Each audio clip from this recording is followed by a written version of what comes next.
மேடையில் அமர்ந்திருக்கும் ராதாரவி சார், வையாபுரி தியாகி ஐயா அவர்களுக்கு என்னுடைய வணக்கங்கள். இங்கே வந்திருக்கிற எல்லோருக்கும் குட் ஈவினிங். செய்யணும்னு யோசித்தே 40-50 வருஷம் கடந்து போயிடுச்சு. அந்த செய்யணும்னு அந்த எண்ணம் வரும்பொழுது அந்த செய்யணும் அப்படின்ற அந்த தருணம், அந்த right time at the right பிளேஸ்ன்னு சொல்லுவாங்கள்ல, அது நிறைய பேருக்கு அமையறதில்லை.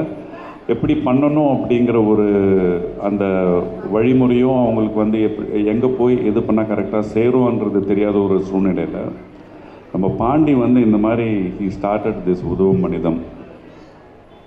ஸோ பாண்டியை எனக்கு வி டிட் ஒன் டெலிஃபிலிம் மஸ்வாசினி இது பஞ்சவர்ணம்னு எனக்கு கிட்டத்தட்ட 25 வருஷமாக தெரியும். ராதாரவி சார் சொன்ன மாதிரி த ஃபர்ஸ்ட் சைட்டே you will love him. such a chubby and very ஒரு இன்ஃபெக்ஷியஸ் ஸ்மைல் பாண்டிக்கு. ஸோ நம்ம செய்யணும்னு நினச்சி எங்கே போய் செஞ்சால் கரெக்டாக சேருங்கிறன்றத கும்பலில் நானும் ஒருத்தன். பாண்டி இந்த மாதிரி நான் பண்ணுறேன் சார், உங்களால் முடிஞ்சதை செய்யுங்கன்னு கோவிட் டைமில் வரும்போதும் சரி, அதுக்கப்புறம் என்னால் முடிஞ்சதை நான் அவனுக்கு செஞ்சேன். So proud of you Pandi. இந்த மாதிரி ஒரு விஷயம் இந்த ஒரு வயசில் அந்த ஒரு குணம் எல்லோரையும் அரவணைச்சு செல்வது, எல்லோருக்கும் கொடுக்கணும் அப்படிங்கிற அந்த எண்ணமெல்லாம் அவ்வளோ ஈஸியாகலாம் வந்துடாது. God bless you. அண்ட் நீங்கள் வந்திருக்கிற எல்லோருக்கும் என்னுடைய வாழ்த்துக்கள். நல்லபடியாக இருங்க. கெட்ட வழக்கங்கள்லாம் வேண்டாம் நமக்கு. ஓகேவா? இருக்கிறது உங்களுக்கு ஓகே, ஏதோ ஒன்று நம்ம இருக்கோம், அதை வச்சுட்டு நல்லபடியாக இருந்துட்டு நல்லா சாப்பிட்டுட்டு சந்தோஷமாக இருப்போம் நம்ம. ஓகேங்களா? தேங்க்யூ. இங்கே கூடியிருக்கும் என் குடும்பத்தை சேர்ந்தவர்களே, மேடையில் அமர்ந்திருக்கும் அத்தனை நல்லுள்ளங்களுக்கும், அன்பு தலைவாசல் விஜய் வந்திருக்காரு,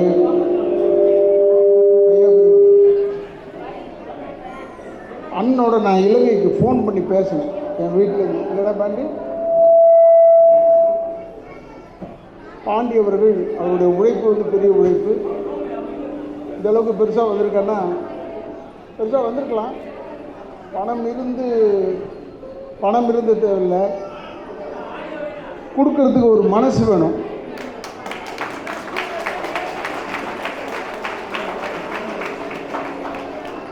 நான் மிகவும் பாண்டி அவர்களை ஏன் பாராட்டுகிறேன் என்றால், அவன் சேரும்போது நடிகர் சங்கத்தில் நான் இருந்தேன், செயலாளராக தலைவராக ஏதோ இருந்தேன். அப்போ இவன் வந்திருந்தான். இவனை எனக்கு என்னமோ பிடிச்சி போச்சு.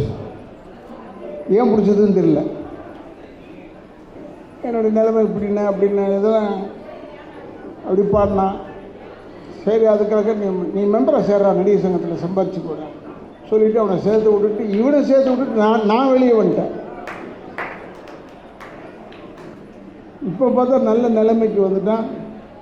பட் நல்ல நிலைக்கு வந்தால் கூட அடுத்தவர்களுக்கு உதவி செய்ய வேண்டும் என்ற எண்ணத்தோடு செயல்பட்டு கொண்டிருக்கிறான்.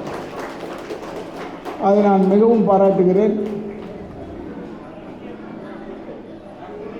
அவனுக்கு உதவி செய்கிறோமேன்றது யார்கிட்டையும் பேச மாட்டான். இப்போ எங்ககிட்ட ஆனால் வணக்கம்னேன்னு சொன்னாலே பயமாக இருக்குது.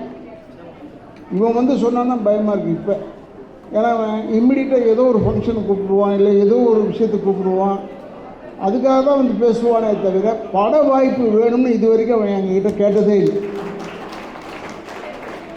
அது கடவுளாக பார்த்து அவனுக்கு கொடுக்குறது.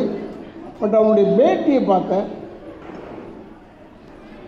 நீ அப்படி பேசக்கூடாதுன்னு நான் ஏன் சொல்ல வரேன்னா, இவ்வளோ பெரிய உதவியெல்லாம் வாங்கிட்டு இருக்க.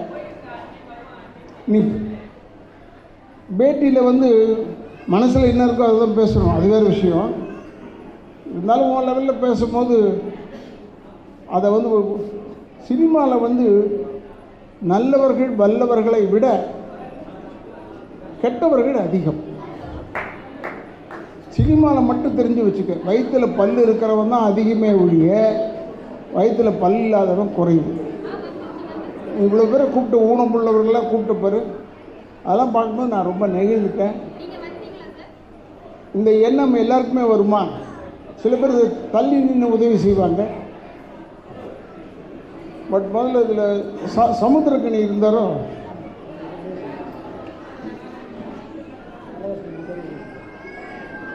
ஐஸ்வர்யா இப்போ என்ன ஒரு பேரை சொல்லுமா என்ன? இருந்தாலும் எல்லா பாராட்டுமே என்னுடைய தாய் தந்தையருக்கு தான் பேசுவார். கடைசி வரைக்கும் அவங்களெல்லாம் காப்பாற்றுறவன் தான். இவ்வளோ பேரை காப்பாற்றினது போக தாய் தந்தையை காப்பாற்றுறான் பாருங்க, அதுதான் பெரிய விஷயம் என்று சொல்லி இளைஞர்களுக்கு ஒன்று சொல்லிக் கொள்கிறேன். தாய் தந்தையரை முதியோர் இல்லத்தில் சேர்த்து விடாதீர்கள். நீங்கள் நினைக்கிறீங்க நான் உங்கள் தொல்லை போயிடுச்சு, இப்போ தொல்லை கிடையாது, போய் சேரட்டும் முதியோர் இல்லத்தில். நாளைக்கு இதே இது உனக்கும் நடக்கும், அதான் பெரிய விஷயம். சைக்கிள் இது. அதனால் தயவு கூர்ந்து பேக் பண்ணிக்கிட்டு நீங்கள் கற்றுக்க வேண்டியது இவ்வளோ சிறு வயசில் நல்ல வளர்ச்சி, அதெல்லாம் ஓகே. ஆனால் தாய் தந்தையரை மதித்து அவன் வாழ்கிறான். அதனால் அவனுக்கு என்றென்றும் நல்ல ஒரு வாழ்க்கை இருக்கும் என்பதை சொல்லி வாழ்த்தி விடைபெறுகிறேன். இன்று வணக்கம். எனக்கு அதிகம் பேச தெரியாது, செயலில் தான் எல்லாத்தையும் காட்டுவேன். இந்த டிசேபிள் பிள்ளைகளை பார்த்தோன்னே எனக்கு கதைக்க முடியாமல் போச்சுது. நான் ஏறக்குறைய 1000 குடும்பங்களுக்கு டிசேபிள் பிள்ளைகளுக்கு தேவையானதெல்லாம் வேண்டி கொடுத்து அவையில் பார்ப்பேன். அவர்களுடைய அம்மா எவ்வளவு கஷ்டப்படுவான்னு யோசிச்சு பாருங்க. அந்த ஒரு பிள்ளையை வளர்க்குறதுக்கு ஆனபடியாக நான் கடவுளை கூட கும்பிடுறது குறைவு, அவையில் கண்டால் கையெடுத்து கும்பிடுவேன். நான் எனக்கு ஏதாவது ஒரு நாள் ஒன்று நல்லது செய்யாட்டி எனக்கு தூக்கமே வராது. அப்படி என்ன செய்யணுமோ தயாரிக்கம் என்ன கேட்டு நான் என்னை தேடி வந்தாக்களுக்கு நான் இல்லையென்று சொன்னதும் கிடைக்காது. நான் என்னை பற்றி கூட விரும்பவில்லை. ஏதாவது கொஞ்சம் தெரிஞ்சால் தான் என்னட்ட தேடி வருவினம்ன்றதுக்காக நான் இதில் வந்தேன். நான் இல்லாட்டி நான் போகிற இல்லை, கொண்டுக்கும் மேடையில் இருக்கிறதே இல்லை. நான் அப்போ அப்படி நிறைய செய்கிறது இங்கே யாழ்ப்பாணத்தை ஜனத்தை தெரிஞ்சால் கேட்டால் தெரியும். ஒரு மாதத்தில் 2 ஃபங்க்ஷனாவது வைப்பேன். ஒரு ஃபங்க்ஷனுக்கு குறைஞ்சது 4-5 கோடி 6 கோடி கொடுப்பேன்.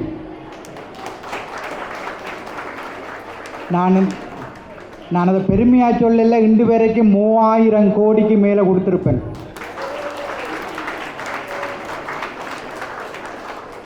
என்னை போல் எல்லாரும் கொஞ்சமாவது கொடுக்க வேண்டுமென்ற ஆசையோடு நான் என்னை பற்றி அதிகம் சொல்ல விரும்ப இல்லை. போன கிழமை கூட தமிழ் சரிகமப்பாவுக்கு போய் ஏதாவது கஷ்டப்பட்ட பிள்ளைகளுக்கெல்லாம் ஏறக்குறைய 1 மில்லியன் ரூபா கொடுத்து போட்டு வந்தேன் போன கிழமை.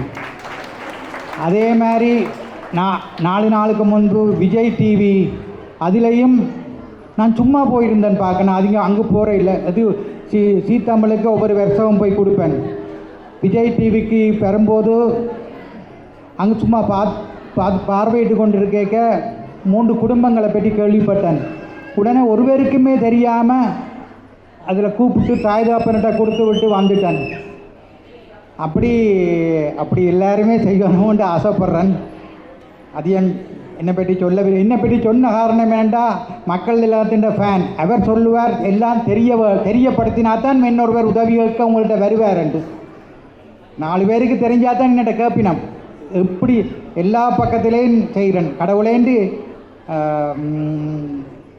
கென்யா, எத்திரேட்டியா, எத்தியோப்பியா போன்ற நாடுகளுக்கும் என்னுடைய உதவி கிடைத்திருக்கிறது.